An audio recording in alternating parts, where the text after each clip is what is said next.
ವರ್ಷಗಳಿಂದ ತಪಸ್ಸನ್ನು ಆಚರಿಸ್ತಾ ಇದ್ದೇನೆ. ಸರಿಸುಮಾರು 30,000 ವರ್ಷಗಳ ಕಳೆದು ಹೋದವು. ತಪಸ್ಸಿನ ಉರಿಜ್ವಾಲೆಯಿಂದ ಅರಣ್ಯವೆಲ್ಲವೂ ಕರಗಿ ಹೋಗಿದೆ.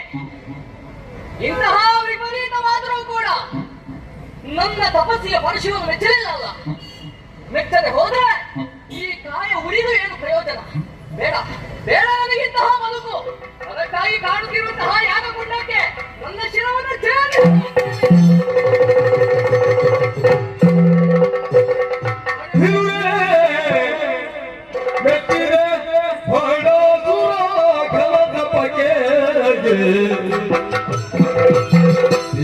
ಮೆಚ್ಚಿದೆ ಭಾಳ ದೂರ ಕಲದ ಬಗೆ ಅಚ್ಚರಿಯಾತೆ ಮಗನೇ ರಾಮರದಿ, ಅಚ್ಚರಿಯಾತೆ ಮಗನೇ ರಾಮರದಿ.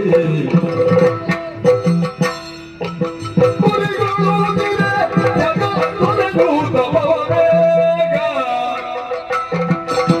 ಉರಿಗೊಳ್ಳುವುದಿದೆ ಜಗತ್ತೊರೆದೂತ ಭವವೇಗ. ಅನುಭವನ ದಿನವಾದ ತಿರುವೆ ಎಚ್ಚಿದೆ ಮಗನೇ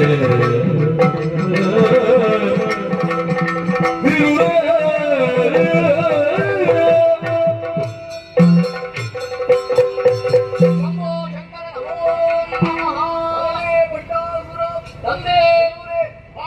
ಘನತರವಾದಂತಹ ತಪಸ್ಸಿಗೆ ಮೆಚ್ಚಿ ದಯಾಧೀಶನಾದಂತಹ ನಾನೇ ಪ್ರತ್ಯಕ್ಷವಾಗಿದ್ದೇನೆ. ಅಪ್ಪ, ನಿನ್ನ ತಪಸ್ಸಿನ ಕಾರಣದಿಂದ ಲೋಕ